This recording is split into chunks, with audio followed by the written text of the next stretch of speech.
On kamera dah ambil. Ya. Jawab dulu Okay. Assalamualaikum warahmatullahi wabarakatuh. Salam sejahtera. Kita bersambung semula soal seterusnya. Okay, sekali lagi Assalamualaikum dan salam sejahtera. Kita sambung soal seterusnya dengan daripada sektor sumber manusia, dunia perkhidmatan, perjawatan dan perkhidmatan. Kita jemput Puan Natasha Syarwani binti Muhammad Nasir Norong unit perjawatan dan perkhidmatan untuk meneruskan kursus dan taklimat kita lah untuk minggu baru ni. Sama berapa minit Puan? 1 jam. Lebih kurang 1 jam, so kita bermula sekarang. Jemput Puan Natasha. Terus ya, kita kontrol. Okay. Assalamualaikum warahmatullahi wabarakatuh dan salam sejahtera, salam anak baik lagi sedih. Akan dia buat presentation. Terus presentation tak?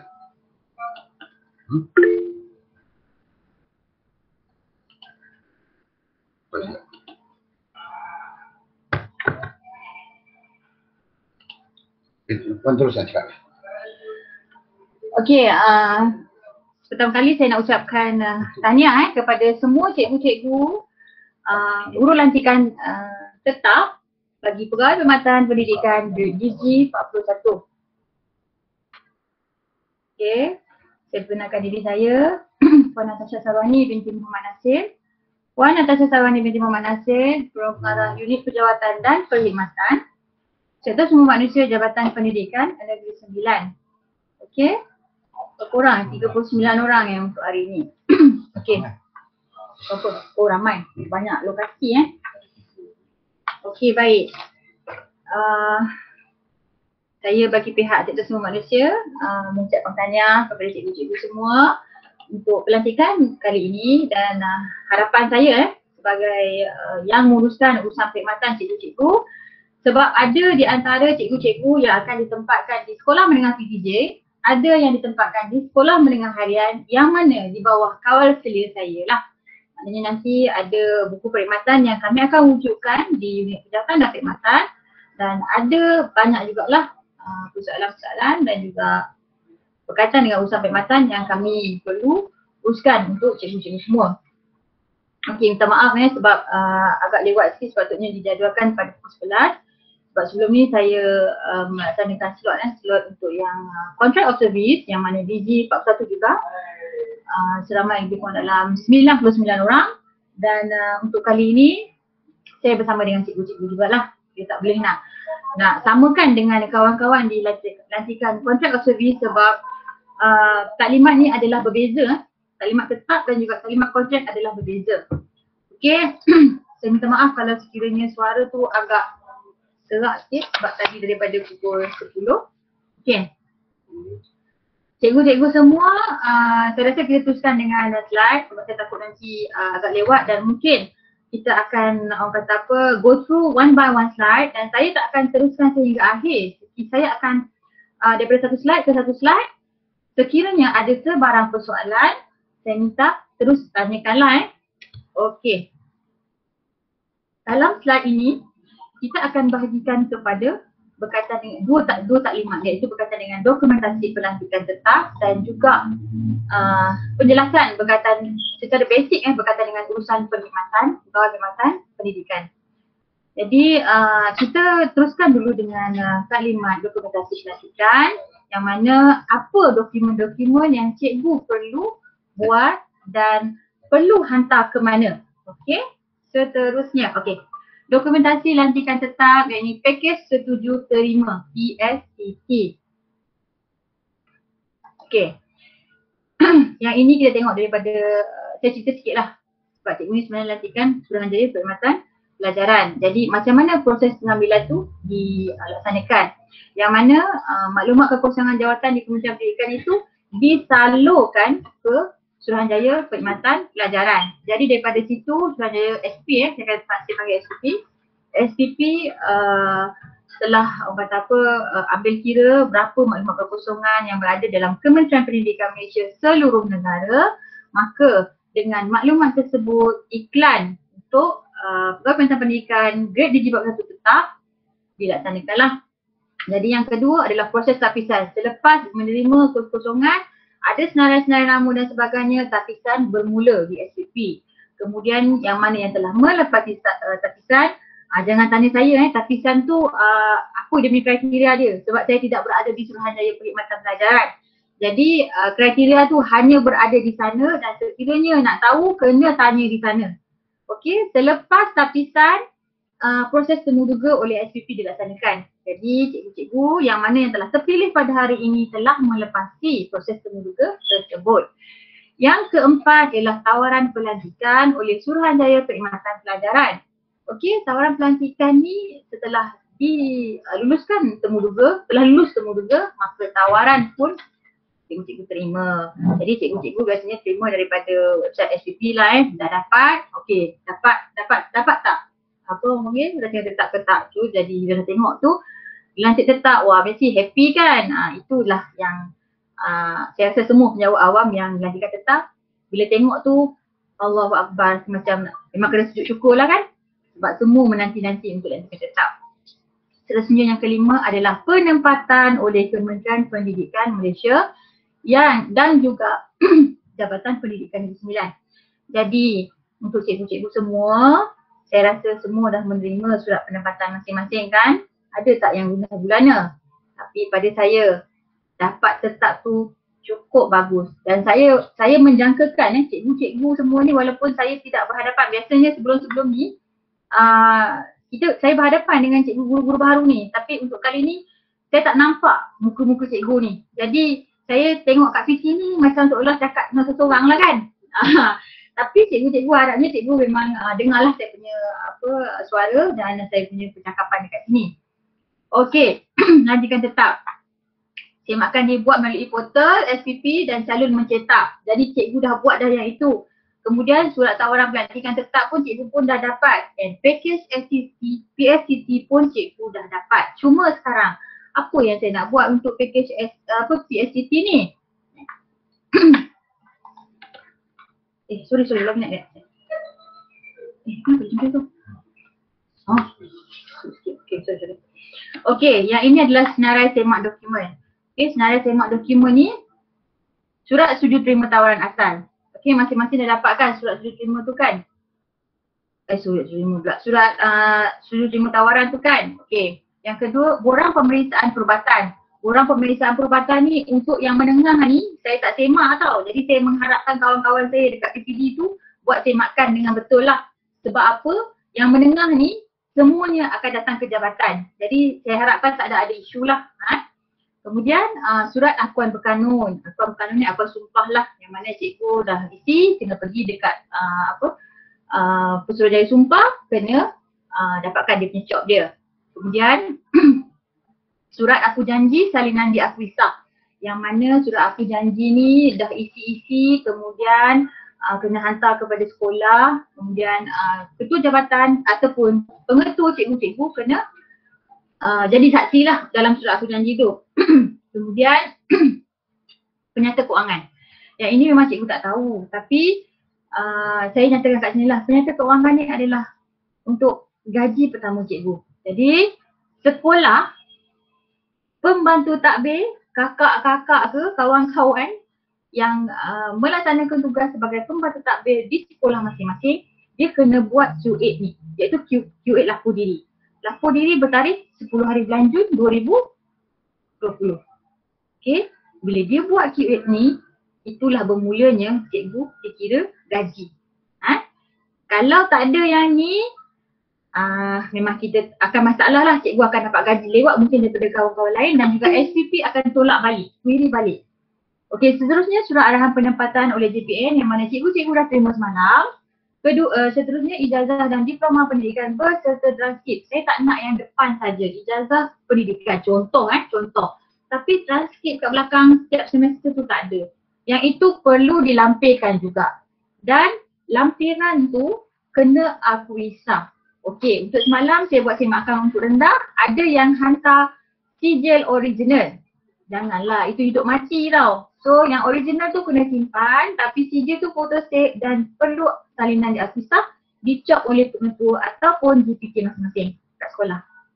Kemudian kalau sekiranya ada yang dapat ijazah sarjana muda ni, sarjana muda master, saya dah ada ni, sarjana master, sebenarnya sarjana master tu ijazah sarjana master pun yang sama juga, lampirkan sekali. Kenapa Kenapa saya katakan kena lampirkan? Sebab gaji akan berbeza. Okey, saya faham cikgu-cikgu semua untuk syarat pelantikan BG41 adalah ijazah. Okey, tetapi ada juga kawan-kawan yang telah pun sampai ke sarjana, sampai ke PhD. Jadi kalau sekiranya ada, lampirkan sekali berserta perakuan daripada akreditasi MQA lah yang mana telah orang kata apa diiktiraf untuk mendapatkan master dan juga PhD ni. Sebabnya grade gaji cikgu akan berbeza. Okey, grade gaji cikgu akan berbeza mengikut kita punya ijazah yang kita terima. So pasal grade gaji nanti saya akan cakap pasal bab gaji nanti. Kemudian salinan IC yang diakui sah, salinan surat beranak yang diakui sah. Okey, tanya Puan Tasha, kenapa Puan Tasha dua ni tak penama dia tak dinyatakan dalam senarai semak? Ini adalah tambahan daripada kami unit penjawatan dan perkhidmatan yang berurusan dengan SPP. Yang mana apabila kita memperakukan cikgu-cikgu semua untuk pengesahan pelantikan, kadang-kadang mana yang tak lampirkan salinan IC dan juga surat beranak, SPP akan query. Jadi saya minta sekarang ini cikgu-cikgu semua kena adakan walaupun dalam senarai semak tak ada, tapi saya tambah di sini IC dan juga surat beranak kena hantar bersekali. Okey, dalam kotak di bawah tu saya telah nyatakan semua dokumen dikemukakan kepada SPP melalui JPN, PPD ataupun sekolah menengah PTJ. Cikgu kena tanya PT ataupun pengetua cikgu apa status sekolah cikgu. Kalau cikgu adalah sekolah menengah PTJ, maka sekolah yang akan buat pengesahan pelantikan cikgu. Dia akan masuk dalam sistem dan dia akan hantar ke SPP melalui sistem e-proper dalam masa 30 hari selepas tarikh lapor diri. Bagi yang sekolah menengah harian jabatan, iaitu unit saya lah, unit jawatan dan perkhidmatan. So semua dokumentasi yang telah lengkap kena hantar kepada kami. Semuanya adalah salinan yang original. Maksudnya borang surat terima tu yang original yang telah disign hidup. Borang pemeriksaan perubatan pun yang telah disain hidup oleh pengamal perubatan, surat akuan berkanun pun disain hidup, surat akun janji pun disain hidup, penyata Q8 pun, keuangan 8 pun memang disain hidup. Yang lain-lain tu macam surat arahan penempatan, ijazah sarjana muda yang tu semua perlu diakui sah. Jangan pula bagi dekat saya yang original Sebab semalam pun ada yang surat beranak bagi yang original punya, hilang saya pun risau. Okey, seterusnya. Okey, tawaran pelantikan Tawaran pelantikan kita ni penjawat awam tertakluk di bawah peraturan 20 PUA 1 2018. Okey, kalau cikgu-cikgu ada macam nak cari ilmu sikit lah berkaitan dengan kita punya pelantikan penjawat awam ni, cikgu type lah kat situ peraturan 20 PUA 1 2018 tu apa yang dinyatakan terkandung dalam tu. Tapi dalam ni saya tak ambil lah sebab dia kan ayat macam bahasa undang-undang sikit, jadi saya ambil yang mana yang berkaitan sajalah untuk tawaran pelantikan. PUA 1 2020 ni adalah peraturan berkaitan dengan pelantikan, penaikan pangkat dan penamatan perkhidmatan penjawat awam. Okey, yang mana setiap calon yang dilantik ke dalam perkhidmatan awam hendaklah mematuhi syarat pelantikan seperti A. Hendaklah diperiksa dan diperakui sah untuk berkhidmat oleh pengamal perubatan berdaftar. Okey, pengamal perubatan berdaftar ni adalah ayat undang-undang tapi dalam bahasa yang mudah dia adalah pegawai perubatan kerajaan pegawai perubatan yang berdaftar. Jadi kalau laporan pemeriksaan perubatan tu pergi ke klinik-klinik swasta, dan kalau biasanya yang doktor yang daftar tu dia memang ada dia punya kod dia. Kalau sekiranya dicop tak ada kod tu, kami akan query semula sebab ada keraguan di situ. Dan kalau sekiranya LPK tu dibuat di hospital kerajaan, itu lebih senang. So maksudnya tak ada isu lah. Yang mana yang dibuat di private klinik sahaja atau private hospital yang kita akan betul-betul tengok. Okey, seterusnya. B. Okey, PUA yang sama 1/2012, yang B, calon hendaklah membuat satu akuan berkanun di bawah akta akuan berkanun. Yang ini memang tak silap saya kalau akta akuan berkanun tu dalam, ada setengah-setengah tu ada letak dalam borang pink. Jadi dia senaraikanlah apa yang tersenarai dalam tu. Adakah kita ni warga negara Malaysia, tak memiliki kewargaan asing, tak memiliki rekod jenayah, tak pernah disabitkan kesalahan, apa-apa kesalahan pun, tak pernah dibuang kerja, bukan penagih dadah, tak menggunakan ataupun mengambil macam ubat-ubatan, let's say macam dadah lah. Tapi kalau sekiranya kecuali dia diiktiraf dan juga diperakukan oleh pengamal perubatan, itu tak menjadi kesalahan. Tapi kalau sekiranya kita sengaja ambil, let's say ubat ni dia ada macam-macam, ada dadah dia. So kalau dah terambil terambil lebih dos dia, kadang-kadang akan buat dia lalok dan sebagainya kan, itu tak boleh. Tapi kalau diiktiraf dan disyorkan oleh pengamal perubatan, itu tak ada masalah. Okey, seterusnya, bukan seorang yang bankrupt. Kita kena make sure dalam pelantikan ni tak muflis okey, tak pernah ditamatkan perkhidmatan dari perkhidmatan awam, tidak dibesarkan atas sebab kesihatan, tidak bersara secara pilihan dari perkhidmatan awam, tak pernah ditahan di bawah peraturan darurat ataupun tidak pernah meninggalkan jawatan dalam perkhidmatan awam. Saya harapkan untuk yang batch ni semuanya tak tersenarai dalam benda ni. Sebabnya kalau tersenarai tu agak masalah jugalah. Okey. Seterusnya, okey, ini adalah peraturan 23, 1 PUA 1 yang mana berkaitan dengan tarikh pelantikan dan juga ketua perkhidmatan. Okey, tarikh pelantikan seseorang pegawai itu dalam perkhidmatan awam diambil kira daripada tarikh melapor diri. Jadi, macam semalam cikgu-cikgu dah melapor diri. So, itu adalah tarikh pelantikan cikgu, iaitu 10 harian Jun 2020. Tetapi ada kawan-kawan cikgu yang ada telefon pada saya, ada yang tak cakap saya tengah cerita salin. Baru lagi dia ada call, dia kata macam mana dengan dia. Oh, ada 2 orang, dimaklumkan ada 2 orang. Sebab yang call saya seorang je. So ada 2 orang kat sini. Yang cuti bersalin tu baru je bersalin. Jadi kita pun tak nak ambil risiko dia datang juga. So dia kena buat surat pemakluman kepada kita, mohon untuk penangguhan untuk lapor diri. Jadi tarikh melapor diri kawan-kawan tuan-tuan dan puan tu, walaupun dia sama batch tapi dia akan berbeza. Maksudnya selepas habis dia punya tempoh pantang 44 hari ke ataupun 60 hari ke, dah memang elok, dia dah boleh datang lapor diri. So maksudnya sebulan selepas lah dijangkakan, macam tu lah. Okey, seterusnya peraturan 23.2. Peraturan 23.2, ketua perkhidmatan atau ketua jabatan tidak boleh menerima mana-mana pegawai yang melapor diri untuk bertugas sekiranya pegawai itu belum mematuhi syarat pelantikan. Maksudnya yang pertama sekali adalah laporan pemeriksaan kesihatan. Saya harapkan yang menengah ni tak ada masalah ya, sebab yang rendah tak ada isu. So menengah ni semuanya clear. Saya harapkan. Okey, seterusnya. Okey, bagi pelaksanaan peraturan pengendalian laporan pemeriksaan kesihatan. Jangan pula ada orang bertanya saya, kenapalah Puan Tasha ni suka-suka hati je nak buat. Aku nak tengok laporan pemeriksaan. Sebab kadang-kadang apa yang berlaku sekarang ni, ada yang hide something tau daripada kita.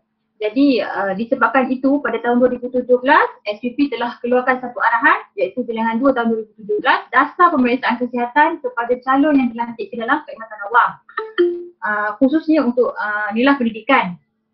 Jadinya calon perlu diperiksa dan diperakui sihat dan perlu mengemukakan SPK pada tarikh lapor diri. Sebab kalau bila kita semak SPK tu pada hari yang lapor diri ada masalah, bukan kata tidak boleh dilantik, tapi kita perlu mengemukakan semula kepada SPP untuk dipertimbangkan.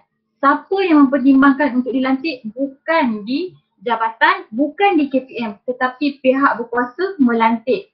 Pihak berkuasa melantik cikgu-cikgu dan tuan-tuan dan puan semua adalah Suruhanjaya Perkhidmatan Pelajaran. Biasanya SPP takkan tolak. SPP dia akan ada syarat-syarat tertentulah yang mana untuk dipertimbangkan.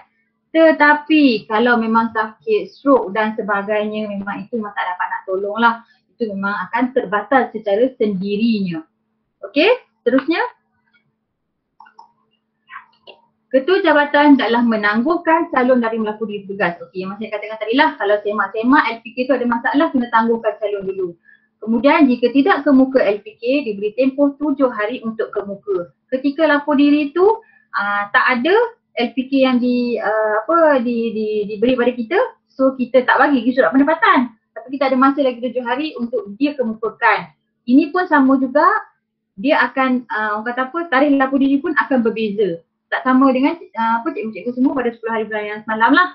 Okey, seterusnya calon yang disahkan mengalami masalah kesihatan tetapi boleh dipertimbangkan untuk dilantik oleh pengamal perubatan hanya boleh melapor diri setelah dapat kelulusan SPP. Macam saya katakan tadi, kami di jabatan ataupun di kementerian ataupun di PPD, even ketua jabatan cikgu sendiri, iaitu pengetua, tidak boleh mengesahkan atau mempertimbangkan orang ni boleh masuk kerja ataupun tak. Hanyalah SPP. Okey? Seterusnya.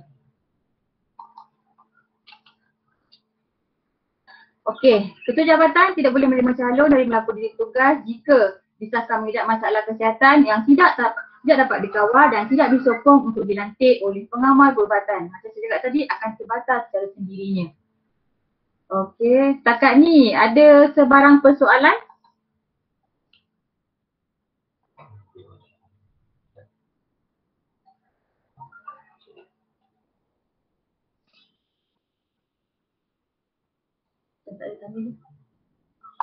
Ada soalan tak?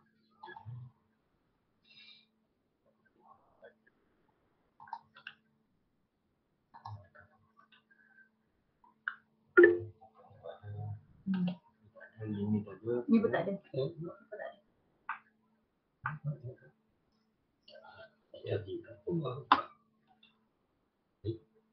Okey, tiada puan. Masih clear lagi puan. Okey. Okey. Okey, terima kasih yang bagi maklum-malam daripada chatting. Okey, kita teruskan dengan next slide. Ada nak masuk.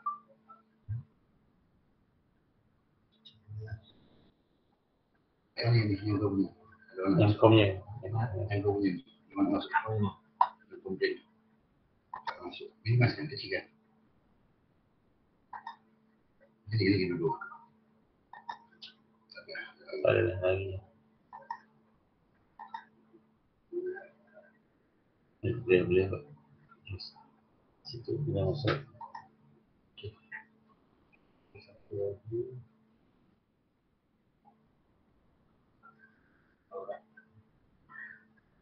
Okey. Biasalah kita tele sidang macam ni kan, dia tak boleh macam kita berhadapan. Tapi nak buat macam mana, COVID-19 punya masalah kan, jadi saya pun tak boleh nak jumpa tuan-tuan dan perempuan cikgu-cikgu semua kan. Okey, seterusnya kita sambung dengan sistem proses perkhidmatan.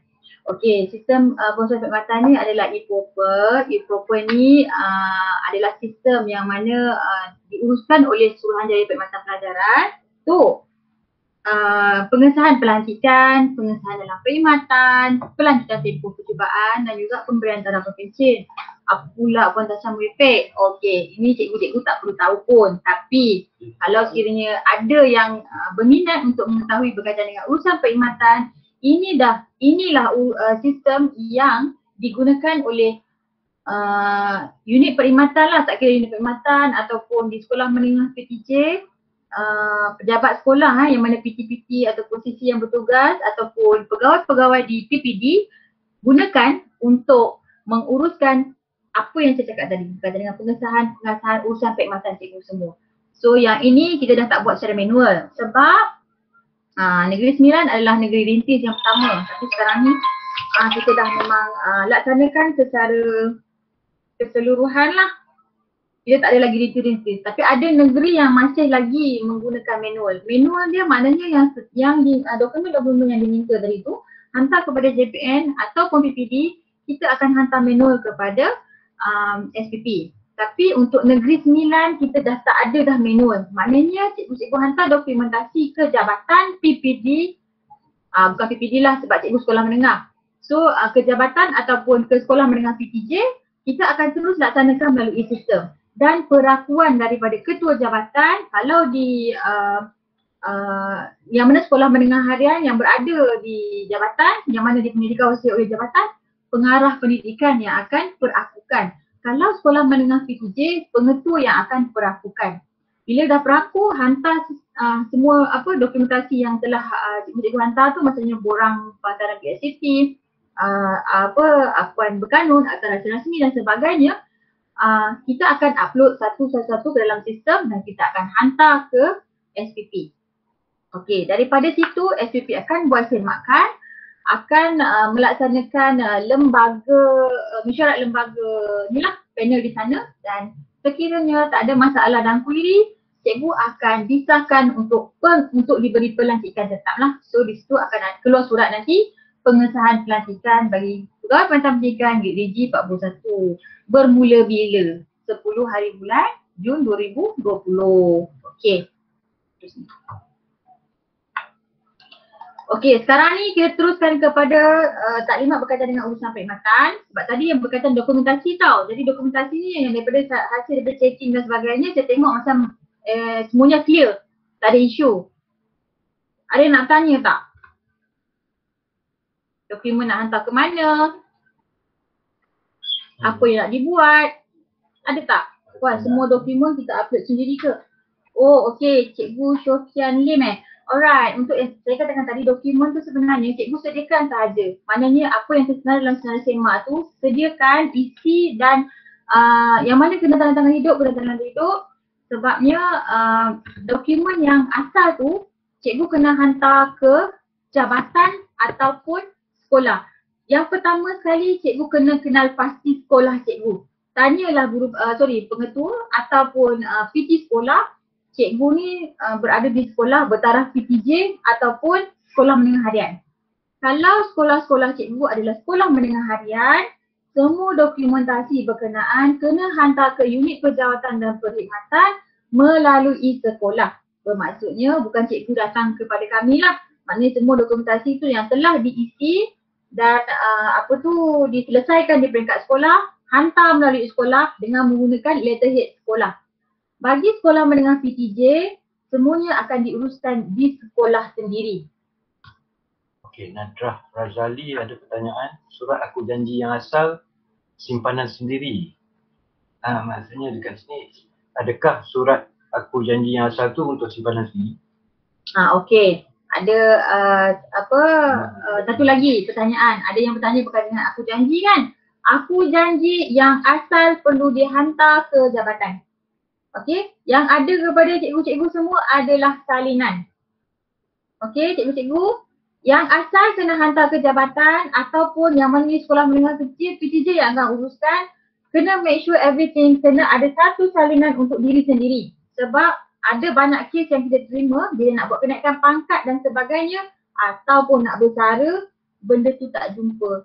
Jadi saya nasihatkan untuk cikgu-cikgu semua yang dokumentasi untuk lantikan pertama ni, cikgu memang kena kena photostat untuk diri sendiri dan simpan. Okey, ada Syofian Lim ni. Okey, saya telah hantar kepada kami sekolah saya. Okey, itulah Cikgu Syofian Lim. Cikgu Syofian Lim, saya kena bagi tahu cikgu, saya kena bagi tahu pula. Saya kena minta cikgu pastikan sekolah cikgu tu adalah sekolah mana. Okey dah, okey. Cikgu Nadiatul Fatihah, Puan, untuk urusan e-vetting dan Hermes macam mana? Okey. Sekejap lagi awal pertanyaan. Okey, Sekejap lagi. Daripada Nur Fatia, dia tanya berapa set bagi setiap dokumen. Okey. Untuk yang ke jabatan, hanya 2 set lah. Satu yang original, satu lagi yang salinan. Sebab yang salinan tu kita akan buka buka file. Dan di sekolah perlu ada satu lah. For sure sekolah akan buat untuk cikgu. Tapi bagi yang sekolah menengah PTJ, tak perlu banyak-banyak salinan lah sebab yang original tu memang sekolah sendiri yang buat, jadi dia akan masukkan tu dalam file cikgu. Okey, ada. Okey. Ada lagi. Tak ada lagi lagi kita teruskan dengan okey. Terus.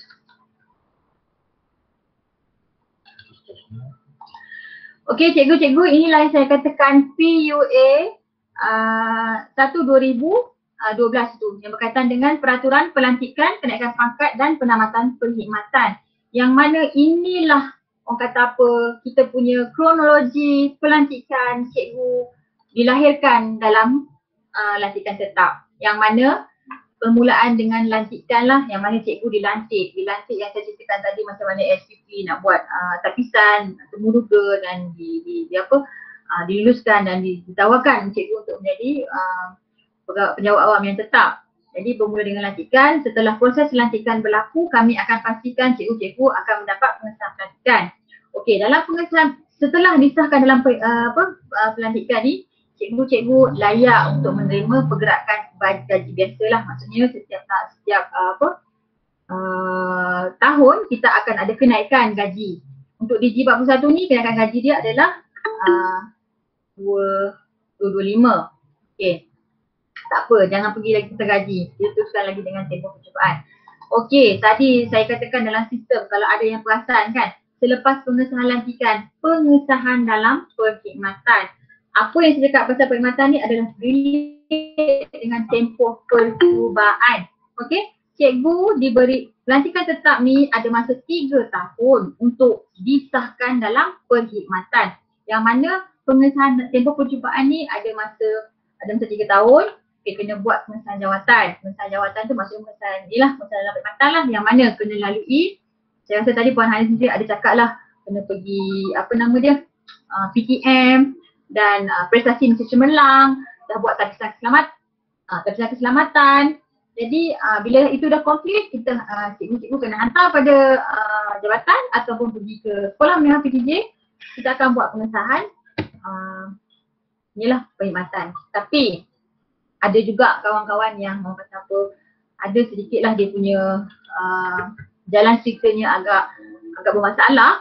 Kadang-kadang dia perlu menghadapi tempoh percubaan ni lah. Okey, tempoh percubaan ni yang mana kalau kata sampai 3 tahun masih lagi tidak disahkan dalam perkhidmatan, maka kita ada tempoh percubaan. Kerana mungkin PTM tak dapat nak hadir. Kenapa tak dapat nak hadir? Adalah dia punya isu-isu yang kita kena tengok lah. Yang mana tempoh percubaan ni juga bukan di jabatan KPM ataupun PPD untuk luluskan, tetapi kuasanya adalah SPP. Okey. Kemudian setelah selesai, kalau yang mana tak ada masalah, selesai pengesahan jawatan, and then cikgu boleh memilih sama ada nak pilih pension ataupun KWSP. Okey.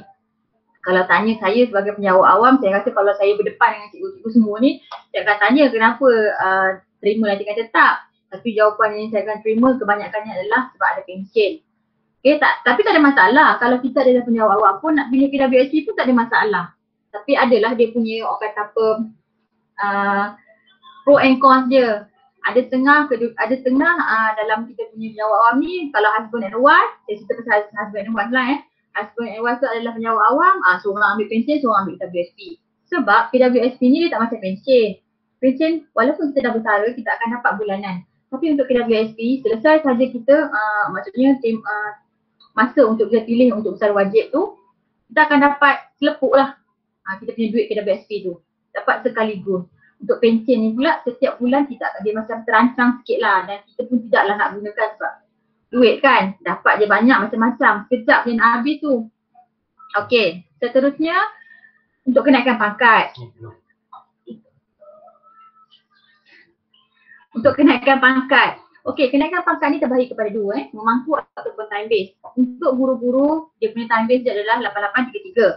Okey, untuk memangku ni dia bergantung kepada perakuan ketua jabatan. Sekiranya kalau ketua jabatan nampak potensi yang mungkin lebih daripada yang lain, mungkin diperakukan untuk memangku. Okey, kemudian time base. Okey, time base tu 8833. Ada yang tanya? Okey, 8 tahun, 3 tahun. Untuk kenaikan daripada 1 grade ke 1 grade. Okey.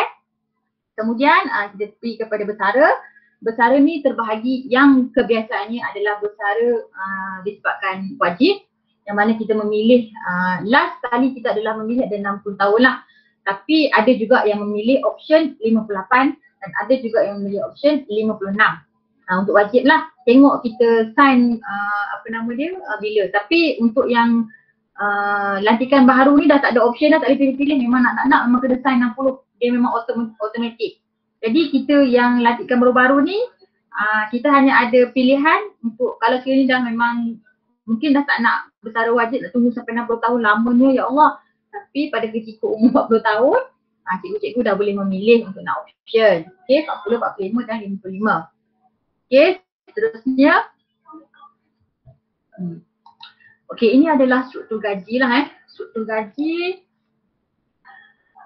yang saya katakan tadi tu dia sebenarnya tak sama antara cikgu Maksudnya antara kita, walaupun cikgu ni satu batch ni lantikkan batch yang sama, saya tak tahulah dalam surat tawaran gaji tu berapa yang cikgu-cikgu terima sebab ada yang berbeza. Yang saya ambil sebagai contoh lah, let's say gaji untuk lantikan pokok adalah 2188 contoh 2188 dan imbuhan tetap komponen berubah ni itu adalah bukan gaji hakiki. Gaji pokok tu adalah gaji hakiki. Yang mana kalau nanti dapat payslip, gaji pokok tu itulah dia sebenarnya pemberian bukan. Ialah pemberian gaji pertama cikgu lah yang penetapan gaji pertama dalam skil gaji. Okey, kita untuk yang baru-baru ni kita menggunakan jadual gaji minimum maksimum itu JGGM. Apa pun tak saya cakap ni. Okey, itu untuk urusan perkhidmatan. Tapi kalau nak tahu boleh tanya PCPD sekolah. Jadi jadual gaji tu yang mana penetapan gaji yang lantikan pertama ni cikgu boleh semak daripada JGGM tu di sekolah masing-masing. Kalau nak tahulah. Okey, kenapa Pentasya kata berbeza? Kerana cikgu-cikgu ni, kita ni setiap individu ni berbeza sebabnya ada yang ijazah pertama, ada yang ijazah sarjana muda, ada ijazah sarjana, ada yang ijazah PhD. Jadi dan saya pasti ada pun mungkin ada yang masa ni banyak dalam kalangan cikgu-cikgu ni. So gaji pokok tu akan berubah mengikut kelayakan cikgu-cikgu semua. First time saya dapat gaji, situ dapat gaji master ke puan? Tak. Okey, gaji pertama cikgu-cikgu kita akan buat cikgu akan dapat gaji yang biasalah 2188 tu. Tapi bila kita dah buat semua pengesahan pelantikan dan sebagainya, ada sijil ijazah tu, kita akan buat pelarasan. Pelarasan tu ada dia punya pemilih dia lah. Okey. Dan cikgu mungkin akan dapat 3 bulan selepas tu. Jadi tunggakan daripada gaji pertama cikgu dapat tu, cikgu akan dapat mungkin dalam bulan ketiga lah. Macam tu Okey, kemudian imbuhan tetap. Imbuhan tetap ni macam ITP, elang perumahan, kemudian ITKA tu benda pula ITKA yang Puan Tasha kan. ITKA tu adalah allowance khidmat awam lah, yang mana yang grade DG 41 ni 300, 400 macam tu lah. Kemudian komponen berubah. Komponen berubah ni adalah pola pola yang mana pola ni pula jangan samakan pula kawan-kawan, sebab pola ni dia untuk kawasan tau. Contoh yang di Seremban, DG 41 kita tak dapat 350. Kalau yang AKP dapat 300 setengah. Tapi untuk yang di Seremban ni semua grade DG 41 dapat 300. Iaitu di kawasan A. Kalau di kawasan B pula, Port Dickson dan juga Jempol saja bukan Jelebu. Jempol dia dapatlah 200 setengah. Tapi yang the rest tu yang di daerah-daerah lain dapat 100 setengah. Jadi gaji plus imbuhan daripada komponen berubah ni itulah jumlah pendapatan cikgu-cikgu semua. Okey, komponen berubah ni pula dia akan berubah kalau sekiranya cikgu dilantik sebagai mungkin yelah nanti kan ketua bidang ke ataupun cikgu warden ke kan. So dia akan bertambah di komponen berubah tu ikut apa yang cikgu sandang di sekolah nanti. Itu yang saya katakan tadi, gaji tu takkan semua sama. Tapi kalau nak compare, mungkin boleh compare dengan gaji pokok lah. Tu pun gaji pokok akan berbeza sekiranya mengikut kelayakan masing-masing. Okey. Ada sebab, okey saya go through dulu lah. Kita teruskan dulu. Okey. Seterusnya adalah tafsiran lah. Tafsiran apa itu ketua jabatan, ketua perkhidmatan dan pegawai. Kalau saya berhadapan ni memang saya akan buat two-way interaction lah. Tapi sebab kita online macam saya cakap sendiri, so saya terangkan. Ketua jabatan yang dimaksudkan adalah pegawai yang mengetuai suatu jabatan atau ketua perkhidmatan mengikut mana yang berkenaan. Okey, dalam tafsiran di sini mudahnya saya nak katakan ketua jabatan cikgu-cikgu semua adalah pengetua lah. Okey, pengetua. Macam saya berada di jabatan, ketua jabatan saya adalah pengarah pendidikan. Okey, kalau siapa-siapa yang berkhidmat di PPD, ketua jabatan dia adalah ketua pegawai pendidikan daerah KPPD. Okey, ketua perkhidmatan pula adalah berbeza. Bagi Suruhanjaya Perkhidmatan Pelajaran, ketua perkhidmatan cikgu adalah KPPM. Ketua pengarah Pelajaran Malaysia. Ketua Habibah lah Nanti pula jangan orang tanya, ketua perkhidmatan cikgu siapa? Oh, KPPA. Datuk Khairul Adik. Itu tak. Itu saya punya ketua perkhidmatan. Sebab saya lantikan SPA. Saya bukan lantikan SPP. Jadi bagi pegawai-pegawai yang berada dalam perkhidmatan Suruhanjaya, pihak berkuasa melantik dia adalah SPP, ketua perkhidmatan cikgu-cikgu adalah KPPM. Jangan tersalah tau. Okey, seterusnya pegawai. Semua kategori pegawai yang sedang berkhidmat yang dilantik oleh Suruhanjaya secara tetap, sementara ataupun kontrak. Saya nak terangkan di sini sebab kadang-kadang bila orang bertanya, cikgu kerja apa? Kadang-kadang cikgu cakap, saya cikgu lah, saya guru. Apa skim cikgu? Guru lah. Tapi saya nak terangkan di sini, cikgu kena faham cikgu punya skim perkhidmatan cikgu adalah pegawai perkhidmatan pendidikan. Guru tu kita memang cakap lah kat sini guru adalah bahasa buku dan sebagainya sebabnya seorang orang yang mengajar dan sebagainya ada definisi dia. Tapi dalam tafsiran perkhidmatan sendiri, skim perkhidmatan cikgu adalah pegawai perkhidmatan pendidikan dan kita ada grade lah, grade DG, grade DG. Skim perkhidmatan ni ada banyak, 250 lebih kurang skim perkhidmatan dan masing-masing ada dia punya grade masing-masing. Ada M, ada N, ada KP, ada KX. Jadi untuk cikgu, saya kena clearkan di sini adalah PPP grade DG 41. Sebab sebelum-sebelum ni ada bila bertanya kan masing-masing memang tak tahu sebenarnya. Dia akan cakap saya cikgu saja. Okey, seterusnya. Okey, syarat-syarat perkhidmatan. Okey, syarat-syarat perkhidmatan ni pelantikan pokok kuasa mulai tarikh melapor diri yakni semalam, yang mana yang ini telah termasuk di bawah pergeling SPP Bilangan 2 tahun 2017 dan berkuat kuasa pada 14 Ogos 2017, yang mana LPK tu memang kena hantarlah pada kita. Kemudian hendaklah berkhidmat di mana-mana tempat yang diarahkan. Lantikan pertama ni saya tak tahulah sekarang sebab sekarang saya nampak macam SPP ke SPA ni dia lebih mementingkan kepada lokaliti.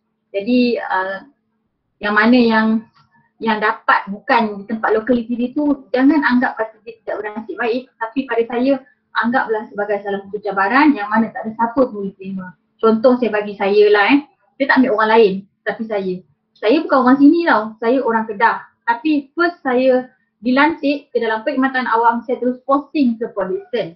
Sehinggalah ke hari ini, selama lebih kurang dalam 10 ke 11 tahun ini saya berada di Negeri Sembilan. Suami saya juga bukan orang sini, hanya anak-anak saja orang sini. Jadi banyak pengalaman yang saya terima lah.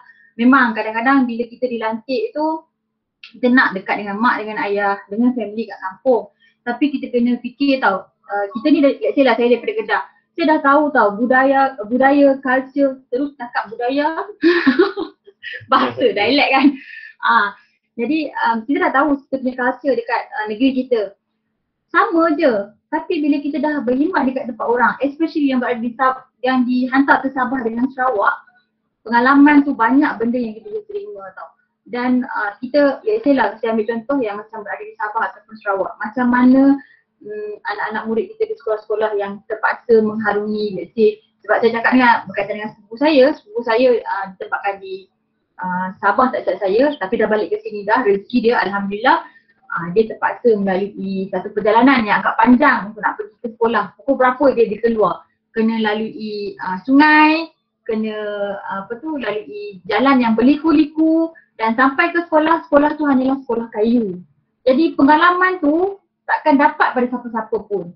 Bagi yang contohnya di Negeri Sembilan ni saya tak tahulah Negeri Sembilan ni mungkin ada yang dapat orang kata apa, sebab kat sini dia tak ada kawasan yang pedalaman sangat dekat Negeri Sembilan ni. Cuma mungkin kita ada sekolah orang asli, kemudian agak pedalaman sedikit lah, tidaklah seperti pedalaman seperti di Sarawak, Sabah ataupun Pahang.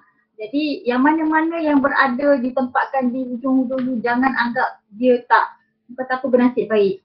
Sebab banyak benda yang cikgu-cikgu boleh belajar daripada situ. Okey, seterusnya jika tidak hadir bertugas tanpa sebab, yang munasabah emolumen tidak akan dibayar.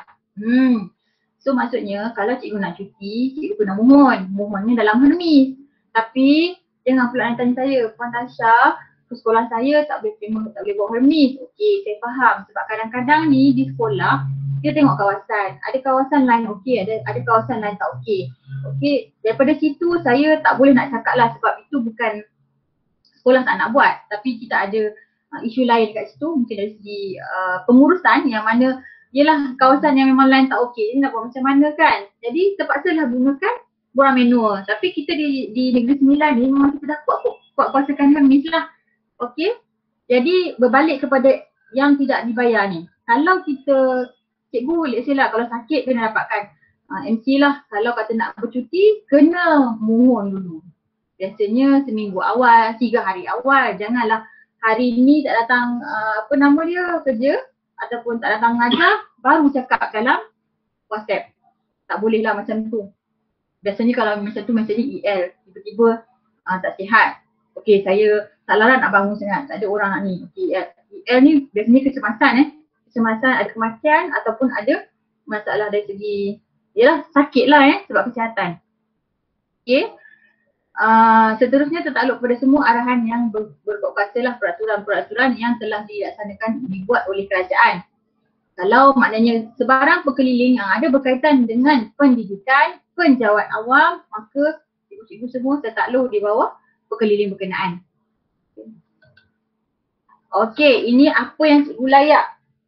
Gaji, allowance dan kemudahan. Macam saya cakap tadi lah yang saya terangkan dalam struktur gaji tadi, yang mana gaji mengikut tawaran oleh Suruhanjaya Perkhidmatan tetapi boleh dibuat pelarasan sekiranya ada kelayakan ijazah tu yang lagi tinggi. Kemudian ITKA, KOLA, ITP dan BIW lah yang saya nyatakan tadi. Itu adalah layak. Ini gaji ni adalah hak cikgu gaji hak, gaji pokok tapi kalau macam dengan komponen berubah dari itu bukan hak. Sebab dia akan berubah-ubah. Okay. Seterusnya allowance dan kemudahan. Allowance dan bayaran berdasarkan perkeliling perbendaraan bilangan 3 2003. Yang ini berkaitan dengan unit kewangan. Tapi saya boleh nyatakan kat sini lah. Cikgu yang first lancik ni, cikgu boleh buat tuntutan. Let's say kalau cikgu datang daripada Kedah nak lapor diri di sini, cikgu boleh mohon tuntutan lapor diri. Maksudnya daripada Kedah tu minyak ke tol ke semua tu boleh dituntut dan cikgu boleh berurusan dengan pejabat sekolah lah untuk permohonan untuk tuntutan ni. Dan seterusnya adalah cuti sakit. Cuti sakit di bawah Perintah Am 17 bab C. Okey, yang ini apa-apa saja bukan cuti sakit. Saya harap tak ada yang sakit lah kan Kalau sakit pun sakit biasa je, demam macam tu lah. Tak ada sakit yang agak teruk sebab kalau tak memang tak boleh dilantik. Okey, cuti sakit ni cikgu dah takluk 15 hari lah. 15 hari kalau sekiranya dapat MC bukan kerajaan, dalam masa dia punya syarat dia sampai 15 hari saja untuk yang private. So kena dapatkan endorsement kalau lebih. Tapi kalau dapat kerajaan tak ada masalah. Kalau dapatkan MC kerajaan. Jadi saya lebih surekan kalau tak sihat ke pergi ke klinik kerajaan lah. Okey. Kemudian cuti rehat khas iaitu 10 hari setahun mengikut kiraan tempoh perkhidmatan. Jadi cikgu ni baru dilantik semalam tau. 10 hari ni macam best juga Puan Tasha boleh ambil. Tadi ada cerita saya nak kahwin lah cikgu Puan. Saya boleh tak ambil cuti? Okey boleh, tak ada masalah. Tetapi mengikut tempoh perkhidmatan. Let's say daripada anggaran kiraan saya mengikut formula lah. Daripada 10 hari bulan 6 sehinggalah 12 hari bulan 6 CRT mengikut purata yang cikgu boleh dapat dalam 5 hari. Itu pun bulan ini 1 hari sahaja. Sekiranya ambil lebih, cikgu kena bayar dulu. Maksudnya bayar tu bukan je cikgu bayar cash tapi kita akan buat collection lah ataupun tolak daripada gaji. Itu memang keuangan akan buat. Kemudian kemudahan perubatan. Kemudahan perubatan ni memang bila lantikan tetap ni isteri, suami, anak ataupun mak, ayah, jadi kita adalah dapat GL. Maksudnya percuma lah Okey, seterusnya cuti bersalin. Cuti bersalin dapatlah 360 hari sepanjang perkhidmatan iaitu daripada PP Bilangan 5 tahun 2017 lah. Maknanya rancang lah. Kalau anak ramai tu terpaksa lah ambil cuti tanpa gaji. Kalau dalam 360 hari ni dalam 4 orang anak lah sepanjang perkhidmatan. Pandai-pandai adjust lah. 360 hari ni apa nama dia, 360 hari ni untuk 60 hari tau. Maksudnya cikgu tak, bila kata rancang nak dapat 8 anak lah contohnya kan, cikgu tak boleh sesuka hati 44 hari je cikgu ambil. Sebab dia punya syarat dia mesti minimum 60 hari. Tak boleh kurang daripada situ. Sebab kita tak akan bertanggungjawab sekiranya berlaku apa-apa. Sebab memang itu adalah syarat 60 ke 90 hari. Jadi cikgu ada dua pilihan lah. Sama ada 60 hari ataupun 90 hari. Dan kalau sekiranya cikgu kata, oh saya nak cuti 3 bulan lah 90 hari. Tetapi bila hulu borang, tu jabatan tak bagi. Dia kata atas faktor tertentu awak kena masuk selepas 60 hari. Tak boleh argue sebab cuti bukan hak. Cuti walaupun telah diluluskan, jika dipanggil untuk bertugas, cikgu kena datang bertugas. Kalau tak datang bertugas, bila ketua jabatan marah, dia akan anggap sebagai ingkar perintah, maka tata tertib. Saya maklumkan kat situ. Kemudian cuti tanpa gaji. Ini cikgu memang layak lah sebab dah tetapkan tidak ada cuti tanpa gaji ikut pasangan, tidak ada persendirian, kemudian tidak ada cuti menjaga anak. Okey, cuti tanpa gaji ni kalau cikgu ambil dalam tempoh apa nama dia, tak sah dalam perkhidmatan ni lagi. Bila cikgu, let's say lah, sekarang dah lapor diri, mungkin cikgu berkhidmat dalam setahun lah katakan. Cikgu tak sah dalam perkhidmatan lagi ni, maksudnya tak selesai lagi, tak pilih lagi nak memilih skim pension ataupun PWSP kan. Jadi dalam tempoh tu memang cikgu akan, orang kata apa, terpaksa mohon untuk CJIP sebab pasangan mungkin diarahkan bertugas di luar negara ataupun di luar negeri. Cikgu boleh ambil, tapi cikgu kena ingat pengesahan dalam perkhidmatan cikgu akan berubah. Kini dalam tempoh cuti tu akan diambil kira cikgu tidak bertugas. Maknanya walau base cikgu dah naik nanti untuk kenaikan pangkat pun sama. Base cikgu dah naik tau sebenarnya, tapi disebabkan setahun cikgu ambil cuti, cikgu akan delay setahun akan datang. Itu dia punya implikasi lah kalau ambil CTG dalam tempoh belum lagi pengesahan dalam perkhidmatan. Jadi pada saya cadangkan lah kalau sekiranya nak ambil CTG, kalau ada masalah lah untuk menjaga anak dan sebagainya, ambil lah selepas sudah selesai lah untuk pengesahan perkhidmatan. Sebab dia tak nak lah nanti dia akan jadi isu, kenapa base saya naik, time ni kenapa saya tak naik lagi. Sebab kalau ada yang tak faham tu memang akan argue tu.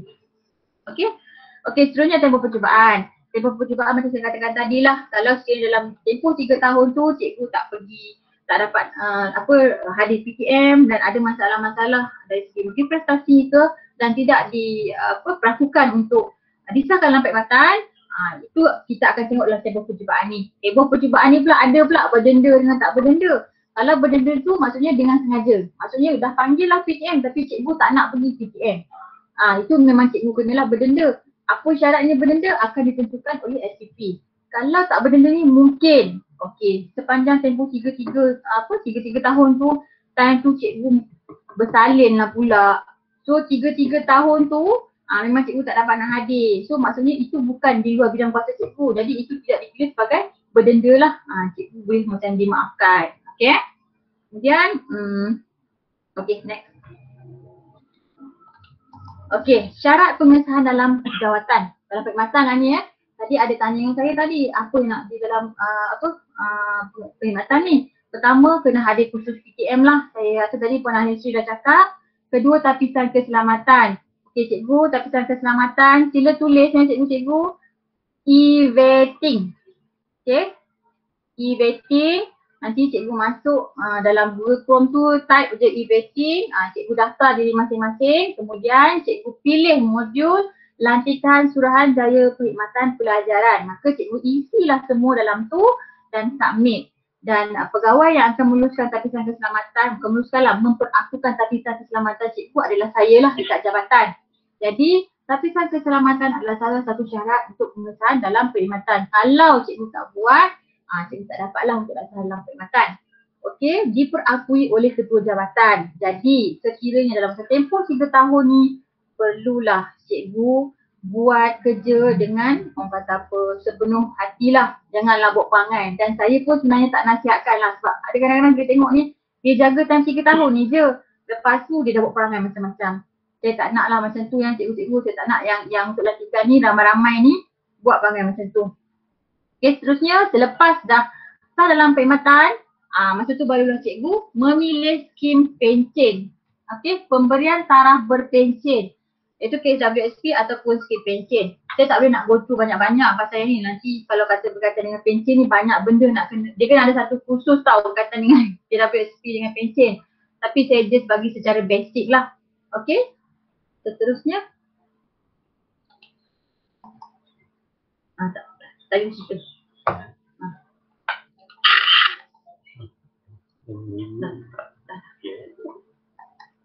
Okey, pergerakan gaji tahunan. Okey, bagi tarikh pergerakan gaji pegawai tetap dan sementara okey tak apa, kita ambil yang tetap. Cikgu punya lapor diri 10 hari bulan Jun kan? 10 hari bulan Jun. Jadi cikgu berada di antara 1 April hingga 30 Jun. Maka tarikh pergerakan gaji ni 1 April tahun berikutnya. Maksudnya cikgu punya TPG adalah 1 April lah. Apa pula? TPG ni okey. Cikgu-cikgu semua kita ni sejawat awam tau. Bila kita prestasi kita bagus, contohnya dari segi macam cikgu penilaian prestasi adalah penilaian PBPPP. Dalam penilaian PBPP tu cikgu dapat markah melebihi daripada 80%. Okey. Jadinya cikgu baguslah, cemerlang, ada gegar cemerlang dan cikgu layak untuk menerima pergerakan gaji.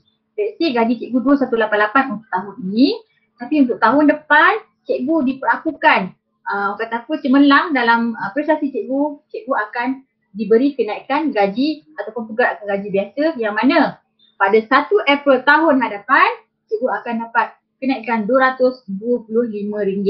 Jadi selepas kita buat kenaikan tu setiap selepas April bulan berikutnya untuk tahun depan tu cikgu akan tambahlah 2188 tambah 225 dapat lebih kurang dalam 24 something lah. Okey macam tu. Okey, ini adalah penamatan perkhidmatan. Penamatan perkhidmatan ni cikgu kena jaga ya sebab dalam masa tempoh 3 tahun kalau berlaku sedikit masalah, saya ambil paling senang adalah tidak hadir bertugas walaupun dalam masa seminggu.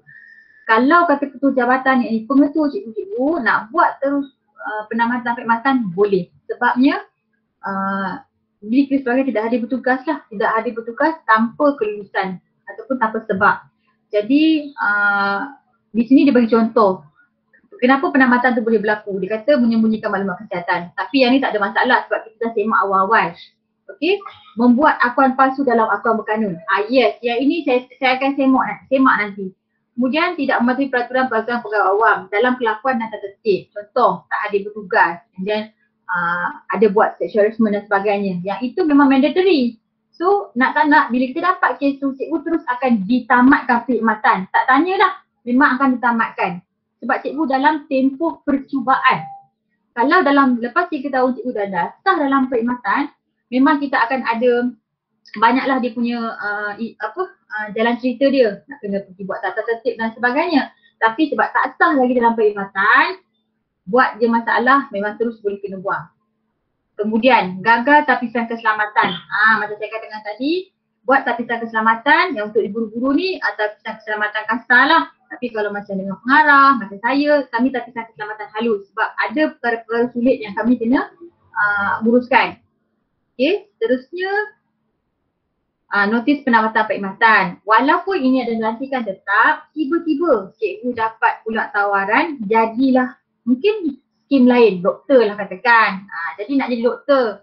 So cikgu kena buat satu notis penamatan perkhidmatan tu hantar kepada jabatan. Kita akan salurkan kepada SPP sebulan sebelum skim perkhidmatan baru tu diterima. Kalau kurang daripada 30 hari cikgu kena bayar semula sebulan gaji. Kalau kata cikgu buat notis ni dalam masa 30 hari, cikgu tak perlu buat pembayaran balik lah gaji. Okay, next. Okay, ini adalah notis pelataran jawatan. Jadi untuk yang penamatan perkhidmatan, notis pelataran jawatan ni cikgu kena buat lah, tulis surat macam biasa saja. Okey, notis pelataran jawatan, kenapa dinyatakan nak letak jawatan dan dalam tempoh percubaan yang semua tu kita akan hantar. Biasanya BPSM akan terima saja peletakan jawatan cikgu-cikgu ni. Okey, seterusnya.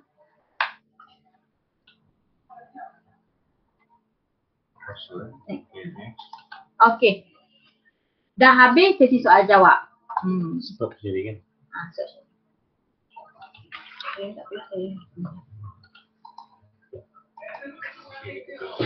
Boleh tanya? Okey, Cikgu-cikgu semua kalau ada sebarang pertanyaan kita teruskanlah. Okey, saya cakap dengan jawab berkaitan dengan Cikgu Nadatul Fatihah tadi berkaitan dengan urusan e-vetting dan Hermes. Okey, e-vetting tu macam saya katakan cikgu masuk dalam Google lah, sama ada Google ataupun Mozilla ataupun IE lah. Type saja e-vetting, cikgu masuk, cikgu daftar. Okey, daftar tu biasanya cikgu daftar untuk diri sendirilah, tak ada isu apa-apa. Dan cikgu terus ambil modul yang saya katakan tadi, modul latihkan suruhanjaya perkhidmatan pelajaran, cikgu isi dan cikgu submit. Kemudian saya nak maklumkan kat sini dalam tu kena upload gambar yang betul-betul. Kalau boleh saya nak gambar pasport tau. Sebab apa yang saya terima kadang-kadang ambil gambar CP, posing, saya tak nampak muka tau. Benda tu akan berlaku satu keraguan. Jadi kebanyakannya kami akan pass balik query. Jadi cikgu-cikgu nak mengelakkan benda, biasanya memang gambar. Isu memang gambar. Jadi gambar tu memang saya minta bagi gambar pasport. Okey. Cik, okey, boleh terangkan lagi tak? Tak berapa jelas. Okey, Cikgu Zaz. Okey, e-vetting ni sebenarnya tapisan keselamatan. Biasanya tapisan e-vetting ni dikendalikan oleh apa nama dia punya ni. Apa nama dia? Ya Allah, aku tak ingat cikgu. Pejabat Ketua Keselamatan. Okey, Pejabat Ketua Keselamatan yang diuruskan oleh e-vetting, yang menguruskan e-vetting ni. Jadi sebarang maklumat, kita ni penjawat awam, kita kena declare kita punya maklumat kita. Maklumat peribadi kita, maklumat family kita, maklumat kat mana kita bekerja untuk lantikan.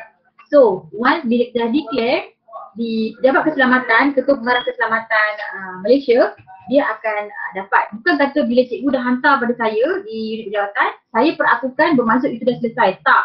Bila saya perakukan, kita akan hantar ke Pejabat Ketua Pengarah Keselamatan, maka dia akan semak base kepada data yang telah kita berikan. Kalau dia ada keraguan di situ, dia akan query.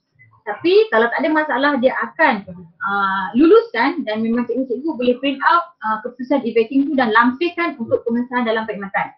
Okey, cikgu siapa ni? Zaj boleh tak? Faham tak berkaitan dengan e-vetting ni? Puan, penilaian tapisan keselamatan tu terhadap media sosial ke atau dinilai bagaimana? Okey, dalam tapisan nanti masuk dulu sebab sekarang kalau saya cerita pun tak nampak apa dia punya itinerary yang dalam tu. Tapi dia more tu kita punya declaration kita sebagai seorang penjawat awam, apa yang perlu diketahui oleh government lah. Takut nanti kita ni memang daripada komunis ke ataupun kita ni daripada orang luar yang datang untuk mengintip ke, itu yang sebenarnya. Okey? Ada lagi tak? Ya, daripada Muhammad Nazirul Bakri. Semasa pengesahan jawatan, ada ujian pemeriksaan kesihatan lagi ke? Oh, untuk pengesahan penjawatan, tak ada. Dia dah tak ada. Untuk pengesahan perkhidmatan tu, yang kita perlukan adalah PTM lah. PTM cikgu kena hadir dalam masa tempoh 3 tahun. Saya rasa selepas ni pun mungkin Puan Hanisri tadi dia dah sorting, dia dah jadualkan best cikgu ni bila yang akan kena pergi ke PTM tu. Jadi kalau sekiranya biasanya yang ada masalah tak boleh pergi PTM ni sebabnya cuti bersalin je yang biasanya lah yang saya katakan. Tapi kalau yang tak ada isu ni memang tak ada masalah pun. Jadi kita akan teruskan je. Dan cikgu kena pastikan dari segi prestasi. Prestasi cikgu mesti cemerlang. Janganlah tak hadir bertugas selalu. Kemudian apa yang arahan diarahkan oleh pemerintah cikgu tak buat. Itu akan menjadi masalah. Jadi kalau sekiranya ketua jabatan tu dia tak memperakukan cikgu, memang cikgu akan ada masalah untuk pengesahan perkhidmatan. Jadi cikgu kena jaga prestasi, dapat PGT kenaikan baik setiap tahun. Kemudian apa yang diarahkan cikgu buat, jangan buat perangai macam-macam. So tak ada masalah untuk pengesahan perkhidmatan. Lagi tak? Yes. Jadi, Ada lagi tak yang nak bertanya? Ni saya baca daripada hasil chatting je. Kalau ada yang nak bertanya secara direct. Tu, ada tu. Subahan. Suhaibah Suhaibah Subari. Subahan. Ya, Cikgu Suhaibah Subari. E-vetting tu boleh isi bila-bila masa ke? Ya betul. Selepas ini nak terus buka pun tak apa. Boleh sahaja. Terus isi dan hantar. Okay. Lagi? Boleh tanya direct kalau nak tanya. Boleh buka mic kalau nak tanya.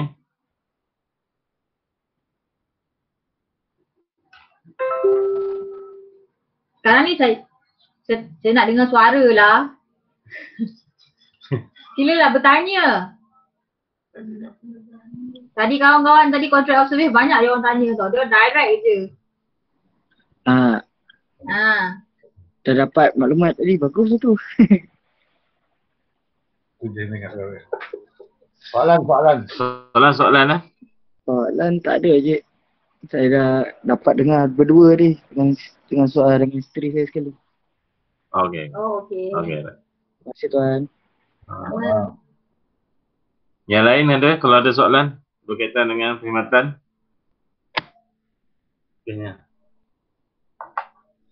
Nur Fansuri, surat akur janji saya, surat tidak ada. Surat memiliki semua dari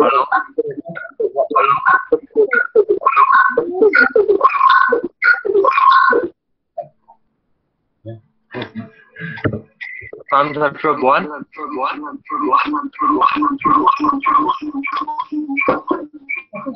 nama dia? Nur Fansuri. Okey.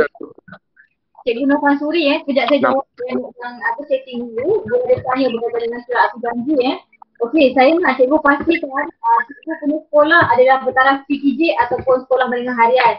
Kalau cikgu, sekolah cikgu adalah bertaraf PTJ, tak ada masalah kalau sekiranya pengusul terus ambil.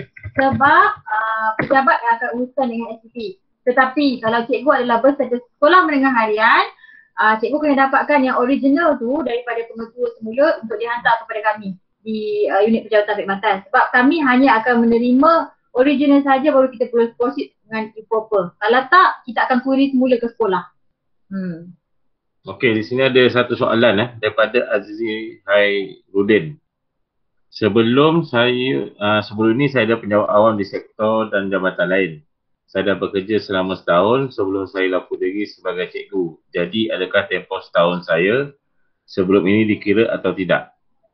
Okey, itu macam dari segi peminjaman. Okey, cikgu boleh dapatkan pengesahan daripada pihak yang maksudnya ketua jabatan yang lepas, boleh masuk lampirkan kepada kami sebab penerimaan maksudnya tempoh perkhidmatan tu akan diambil kira oleh SPP lah. Bukan diambil kira, dia akan dipertimbangkan oleh SPP. Kalau kata kita hantar dan SPP mempertimbangkan rezeki cikgu lah, maksudnya tempoh perkhidmatan tahun yang sebelumnya tu diambil kira. Kira rezeki lah.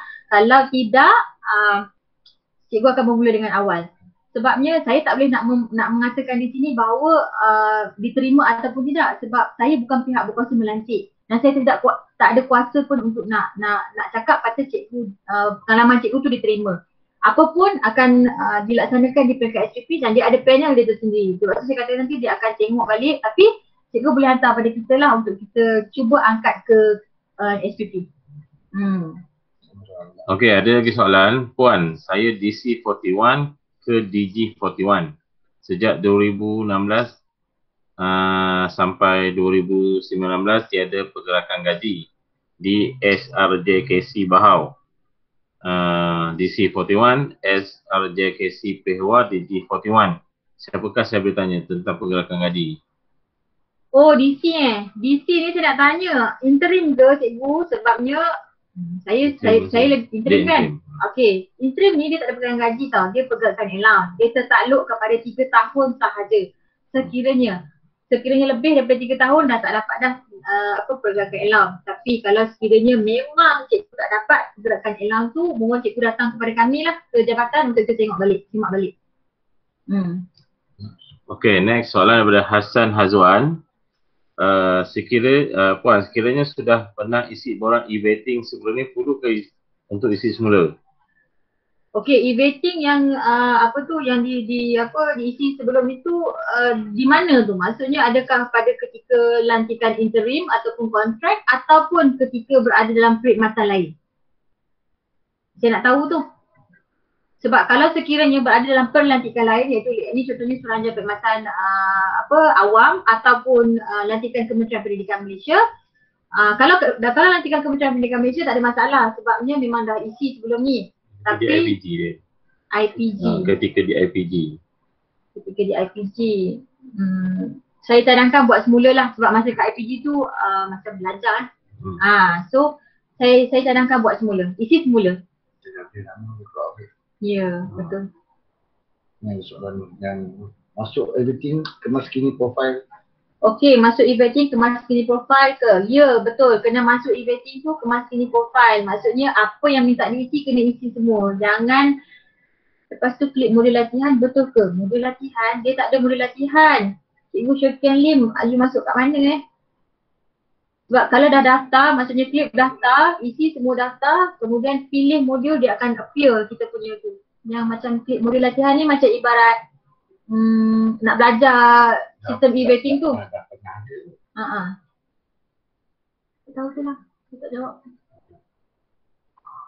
Dia sebelah. Ada lagi tak? Sekarang ni ya. Okey. Ada lagi daripada Azizi Hairudin tadi Jadi saya perlukan dapatkan pengesahan perkhidmatan dari ketua jawatan sebelum ini Puan. Ya, Yang tadi ya betul. Yang mana yang bertanya berkaitan pernah lantik di jabatan lain, dapatkan pengesahan daripada tu dan berapa lama telah berkhidmat. Okey, lepas tu dia tanya lagi, sebab sebelum ni saya anggota PDRM dan satu lagi Puan, saya pernah lalui PTM semasa dalam perkhidmatan sebelum ini. Jadi adakah dikira PTM saya itu? Tak kira. Sebab cikgu yang itu dilantik, ketua perkhidmatan cikgu adalah polis. Polis dan lantikan pun adalah pihak berkuasa melantik polis.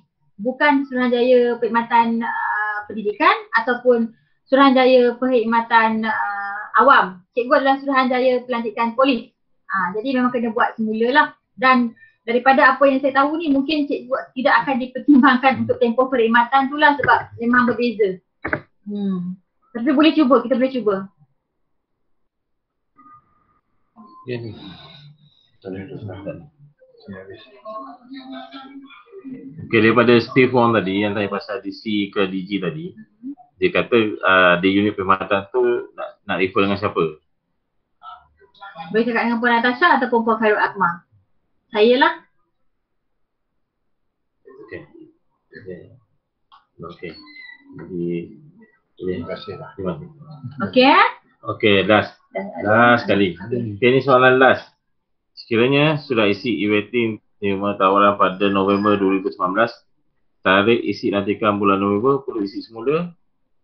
Terima itu adalah lantikan tetap ke? Itu lantikan kontrak lah tu kan? Kalau November 2019 tu.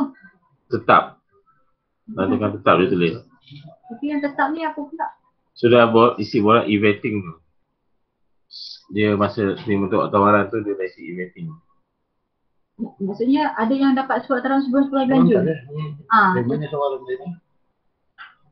Tak tahu ni soal mana. Tak jelas cikgu SYM Apa, sudah isi je. Isi saya rasa cadangan isi semula lah. Isi semula. Okay. Sebab sekarang ni kita ambil kira yang mana yang telah dilantik pada 10 hari bulan Jun. Jadi yang mana mungkin ada lantikan kontrak sebelum ni dan saya dimaklumkan sebelum ni bulan 11 memang kita tak ada lantikan tetap tau. Jadi saya takut nanti cikgu memang ada redundant mungkin dengan daripada jabatan lain ke ataupun mungkin masa pada interim ke. Jadi pada saya isi semula. Yang mana yang memang interim ke kontrak sebelum ni sila isi semula. Sebab ini untuk lantikan tetap. Okey, itu saja. Okey. Jadi sekarang dah sampai pukul 12.30 jadi saya tak mampan mengganggu. Saya cikgu interim dekat College Vocational Production. Okey, saya tahun ni dah masuk tahun keempat lah. Saya dah dapat 3 kali kenaikan gaji. Okey. Saya dapat macam first posting kat lah, dapat penempatan dan saya lapor diri semalam lah. Saya pun dah dapat diri dekat sekolah juga. Jadi macam saya ni, interim College Vocational ni, dia dapat pelarasan gaji tak? Ataupun dia ikut gaji basic balik first posting? Tak, sebab interim tu adalah kontrak. Jadi kontrak tu tidak dikira orang kata apa kita punya pelarasan. Tapi tu saya katakan macam ni sebab di sini lantikan KPM kan. Di sini adalah lantikan KPM kan. Surat tawaran yang pertama tu lantikan KPM kan. Betul-betul, KPM. Jadi kalau lantikan KPM tu biasanya memang takkan ada lah. Tapi kalau ada macam contohnya kontrak SOPs yang tadi kawan-kawan yang kontrak SOPs tu dia lantikan untuk pendidikan. Tetapi tiba-tiba dia dapat lantikan tetap. Yang itu mungkin akan diambil kira tempoh perkhidmatan dan juga mungkin ada pelarasan gaji tak akan back to dia punya gaji hakiki dia. Sebabnya saya pun kami pun ada bertanya lah dengan sisi sekolah kami. Tetapi dia kata dia akan cuba buatkan permohonan tu. Tapi tak pastilah dia kata dapat pelarasan atau tidak. Sebab kami jauh kan. Sebab kami basic saya masuk dulu 2139.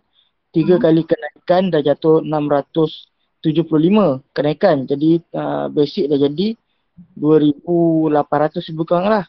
Bila dah dapat tetap ni, dia dah turun balik jadi 2399. Jangan betul yang saya tanya tu. Sebab sekarang ni dia punya pihak berkuasa melantik tu berbeza. Sebab tu saya kata tadi, kalau pihak berkuasa melantik adalah sama, contoh kawan-kawan yang mendapat contract of service, pelantikan untuk guru DG 41 juga bukan DC, itu mungkin akan diambil kira pelarasan. Sebab memang dilantik oleh pihak berkuasa melantik dah ni. Tapi yang untuk yang DC ni, keperluan di KPM tu sendiri, jadi KPM mohon kepada JPA untuk nak buat kita punya pengambilan dan peruntukan pun kita terima. Jadinya KPM yang buat periklanan, jadi sebarang orang kata apa dari segi kemudukan dan sebagainya, semua KPM yang buat. Dan DC ni dia bukan dapat gaji tau cikgu. Dia dapat elang dan gaji tu adalah benda yang berbeza. Tapi kalau kata Siti nak cuba, saya tak ada masalah, silalah cuba. Tapi saya dah cakap siap-siap lah kat sini, mungkin akan ada sedikit kekecewaan lah di situ. Tapi kita boleh cubalah. Ya, boleh cuba. Sila cuba. Harapan, terima kasih. Saya dah maklum dah. Okay, itu last one, last. Kalau tak ada, kita akan berhenti sudah 12.30.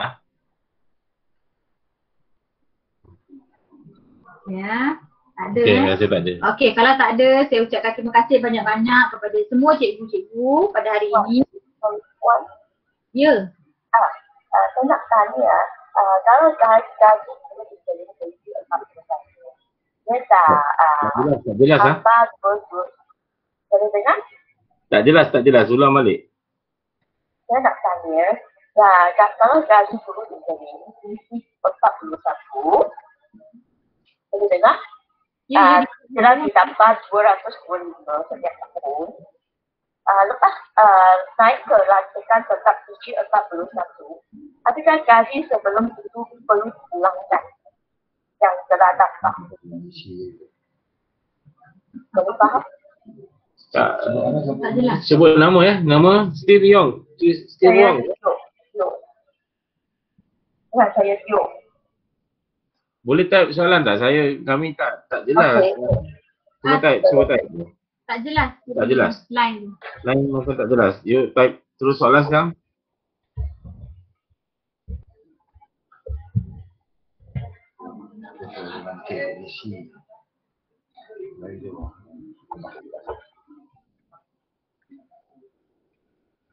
Puan saya dapat. Tio Gyok Gi Ya. Okay, Puan, gaji guru interim 41 telah ditambah 225 setiap tahun. Sekarang, masuk lantikan tetap DG 41, adakah gaji sebelum perlu dipulangkan?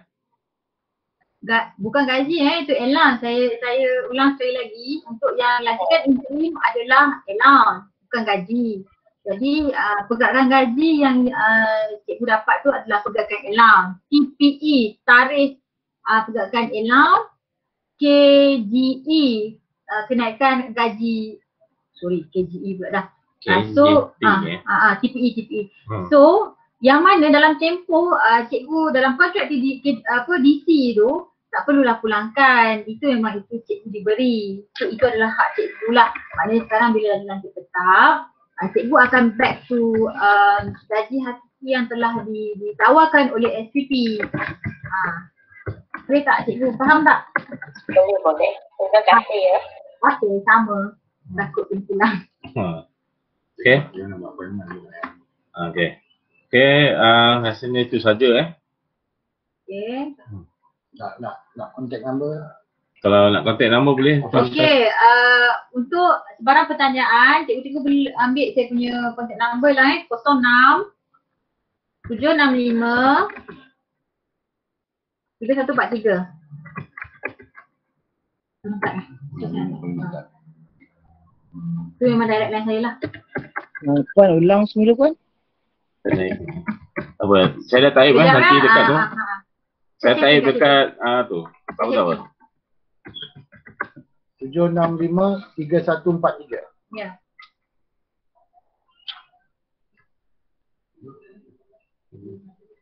Okey, itu saja. Yang tuan dulu kita nak teruskan. So, yo bos. Okey. Okey, dah Kalau dah, saya nak ucapkan terima kasih banyak-banyak kepada semua kerana memberi peluang kepada saya sudi untuk nak dengar, dan kalau sebarang ada pertanyaan minta hubungilah nombor yang telah saya share tadi 7653143. Kalau sekiranya ada permasalahan, tapi itu saya katakan kena pasti dululah sekolah cikgu ni sebenarnya menengah ke sekolah menengah harian ke ataupun sekolah menengah PJ. Jadi kalau dari segi dokumentasi nak hantar tu pun memang boleh rujuk pada kami lah. Dan kalau sekiranya ada macam tadi dah pernah jadi DC, sekarang dah DC, macam mana itu pun boleh nak dapatkan penerangan selanjutnya. Okey, jadi tahniah dan minta cikgu-cikgu semua kekalkan prestasi yang baiklah sepanjang tempoh perkhidmatan. Bukan kata dalam tempoh percubaan, tapi sepanjang tempoh perkhidmatan. Sebab kalau kita buat masalah nak naik pangkat cukup susah. Okey, apatah lagi dalam tempoh percubaan ni, if anything happen, terus kena buang kerja. Okey, jadi terima kasih banyak-banyak. Selamat bertugas. Assalamualaikum warahmatullahi wabarakatuh. Okey, terima kasih kepada Puan Natasha. Jadi diminta pada semua guru jangan keluar lagi Jangan keluar lagi. Kita ada sedikit taklimat